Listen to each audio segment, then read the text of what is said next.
दोस्तों पुष्पा इम्पॉसिबल में आप लोग देख सकते हैं कि यहाँ पर जो दीप्ति है दोस्तों वो अब यहाँ पर प्रार्थना के साथ बैठी होती है। तो प्रार्थना कहते हैं कि हाँ जी दीप्ति भाभी, आपने अपनी सोनोग्राफी के बारे में बताया था ना यहाँ पर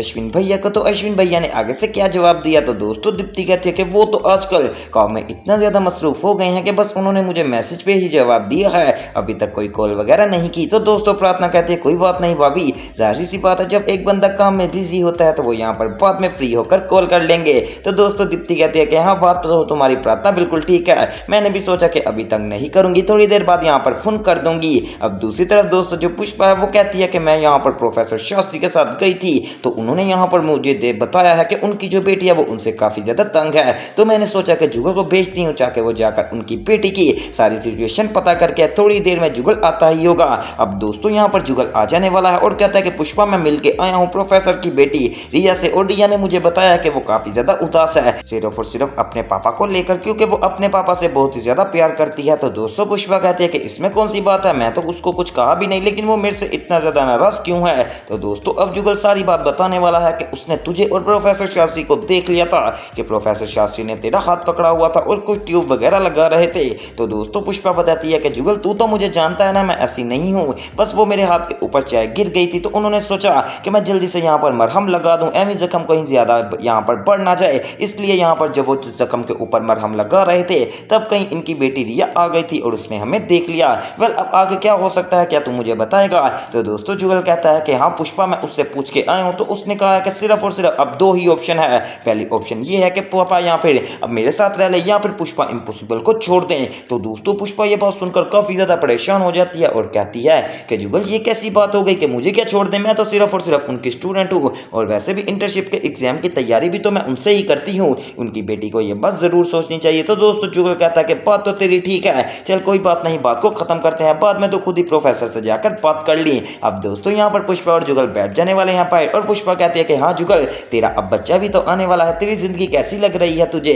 तो जुगल कहता है कि पुष्पा जिंदगी तो काफी ज्यादा अच्छी लग रही है, लेकिन कादम्बरी को सोच सोच कर मेरा दिमाग खराब हो जाता है कि वो एक अच्छी माँ नहीं है और अपने बच्चे की परवरिश अच्छे से नहीं करेगी, मैं तो इसी बात को लेकर काफी ज्यादा परेशान हूँ। तो दोस्तों पुष्पा कहती है कि इसमें कौन सी बात है, तू कादम्बरी के पास जा और उसके साथ मिल बैठ कर बात कर लो, और जिस तरह तुम लोग बात करोगे इस तरह तुम लोग अपनी लाइफ अच्छे तरीके से गुजार भी सकते हो। इस तरफ दोस्तों अब पुष्पा यहाँ पर जुगल को समझा रही है और बिल्कुल दूसरी तरफ यहाँ पर जो कादम्बरी है उसके पास गया हुआ है दिलीप पटेल, और दिलीप पटेल कादम्बरी को समझा रहा है कि कादम्बरी आप बहुत ही ज्यादा गलत कर रही हैं, आपको चाहिए कि आप हमेशा से यहाँ पर जुगल जी का साथ दें और उनके साथ इस तरह खड़ी हो जाए जिस तरह यहाँ पर एक औरत हमेशा अपने मर्द के साथ खड़ी होती है। अब दोस्तों फिलहाल जो पुष्पा ने जुगल को बात बताई थी, जुगल सारी बातें सुन तो लेता है तो लेकिन फिर भी गुस्से में यहाँ से उठ के चले जाने वाला है। तो पुष्पा सोचती है कि शायद अब यहाँ पर जुगल संभल ही जाए, क्योंकि अब इसका जब बच्चा हो जाएगा तो इसका ध्यान पूरा पूरा अपने यहाँ पर बच्चों की तरफ हो जाएगा। फिलहाल के लिए दोस्तों कादम्बरी को जब यहाँ पर दिलीप पटेल समझा रहा होता है तो कादम्बरी कहती है कि दिलीप भाई आप बिल्कुल ठीक कह रहे हैं, लेकिन बात मेरी भी तो ये है ना कि जुगल जी पहले मेरा साथ तो दें, इस तरह यहाँ पर मैं जाकर उनसे माफी भी मांग लूंगी, लेकिन आप क्या मुझसे वादा करते हैं कि अब ये वो यहाँ पर मुझे माफ कर देंगे और मेरे साथ मेरे घर रहना शुरू हो जाएंगे? तो दोस्तों दिलीप कहता है कि अभी मैं इस बात की गारंटी नहीं दे सकता, लेकिन कादम्बरी तुझे इतना जरूर बता दूं कि जो जुगल है ना वो अपने बच्चों से बहुत ही ज्यादा प्यार करता है, और अगर तू यहाँ पर उसका बच्चा हो गए और वो यहाँ पर अपने बच्चों को देखकर हो सकता है कि तू तब माफी मांगे तो तुझे वो यहाँ पर माफ कर दे, इसलिए मैं तुझे यही कहूंगा कि जब भी यहाँ पर बच्चा पैदा हो जाए तो तूने जरूर माफी मांगनी है जुगल जी से, और मुझे पूरी उम्मीद है कि जुगल तुझे माफ कर देगा। लो दोस्तों यहाँ पर रिश्ते जोड़ने की बातें हो रही हैं, लेकिन बेचारी ना पुष्पा को इस बात का पता है कि कादम्बरी इस बार उनके साथ दोबारा से झूठ बोल रही है और ना ही दिलीप पटेल को। और दोस्तों मैं कादम्बरी की हिम्मत को सलाम करता हूँ कि कितनी ज्यादा शातिर औरत है, उसको पता भी है कि कोई बच्चा भी नहीं, लेकिन फिर भी इतने ज्यादा मामला को उलझा लिया है, पता नहीं जैसे उसे डर ही नहीं लगता। अगर एक बार सोचा जाए कि अगर कादम्बरी का सच आ गया जुगल के सामने तो वो क्या हशर करेगा इस बार कादम्बरी का। मुझे तो ऐसा लगता है कि कहीं वो इस बार कादम्बरी को जान से ही ना मार दे,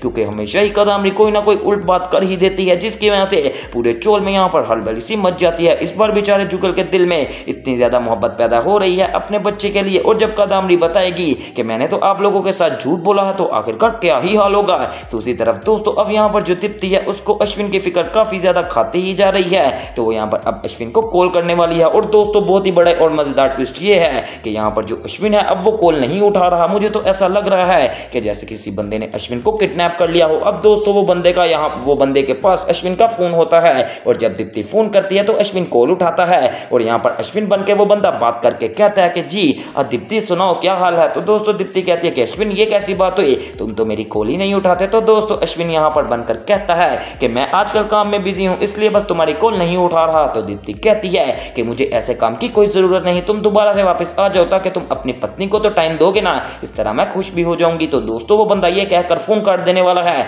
कि मेरे पास वापस आने का टाइम नहीं, अब मुझे यहाँ पर काम मिल ही गया है, और ये कहकर फोन काट देता है। तो दोस्तों दीप्ति गुस्सा कर लेने वाली है कि आखिर ये कैसा बाप है जो कि अपने बच्चे को लेकर इतना नॉन सीरियस हो। हालांकि इस बात को तो आप भी जानते हैं कि अश्विन ऐसा है ही नहीं, मुझे तो ऐसा लग रहा है कि जैसे अश्विन के कैरेक्टर को चेंज कर दिया गया है, या फिर ये भी हो सकता है कि जो अश्विन है वो यहाँ पर किडनैप हो गया हो। दोस्तों यहाँ पर बहुत ही सारी मुसीबतें बन सकती हैं और आप लोगों को देखकर काफी ज्यादा मजा आएगा, क्योंकि जब दीप्ति अब अपनी माँ से अश्विन के बारे में बात करेगी तो आखिर दीप्ति की माँ क्या उसको सजेशन देगी, ये तो देखने में काफी ज्यादा मजा आएगा। दूसरी तरफ दोस्तों अब अगर पुष्पा की बात की जाए तो दोस्तों वो प्रोफेसर शास्त्री के पास जाने वाली है और जाकर कहते हैं कि जी प्रोफेसर जी, कल आप बहुत ही ज्यादा गुस्से में थे तो मैंने भी आपसे बात करना मुनासिब नहीं समझा, लेकिन ये आपकी बेटी बहुत ही ज्यादा गलत कर रही है। हालांकि आपकी इस बात में जानते हैं कि मैंने आपके साथ कोई भी ऐसा रिलेशन वगैरह नहीं है, लेकिन आपकी बेटी को पता नहीं ऐसा क्यों लगता है। तो दोस्तों प्रोफेसर कहते हैं कि पुष्पा मेरी बात सुनो, अगर कोई भी यहाँ पर तुम्हारा हाथ पकड़ेगा तो कोई ऐरा गहरा बंदा देख लेगा,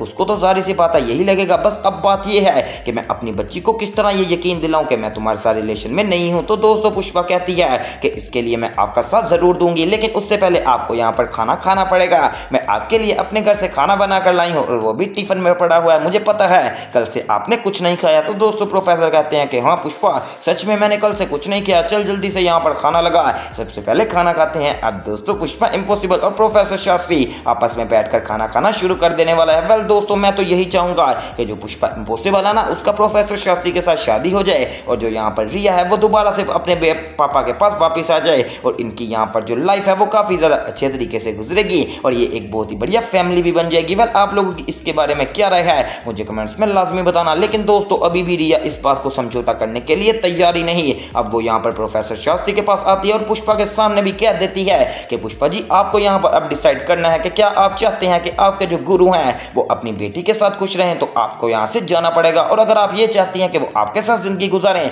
तो मैं यहाँ से चली जाऊंगी। अब आपके ऊपर है, आप मुझे जवाब जरूर दीजिएगा। वेल दोस्तों अब पुष्पा के ऊपर बहुत ही बड़ी बात आ गई है। आपको क्या लगता है कि पुष्पा क्या जवाब देगी, कि वो प्रोफेसर के साथ रहना चाहेगी या फिर यहाँ से चली जाना चाहेगी? तो ये सब देखना आने वाले एपिसोड में मिस मत कीजिएगा और इस तरह की मजीद अपडेट सबसे पहले देखने के लिए मेरे चैनल स्पाइसी एंटरटेनमेंट को सब्सक्राइब करें और वीडियो को ज्यादा से ज्यादा शेयर करें। तो दोस्तों मिलते हैं एक न्यू वीडियो में न्यू अपडेट के साथ।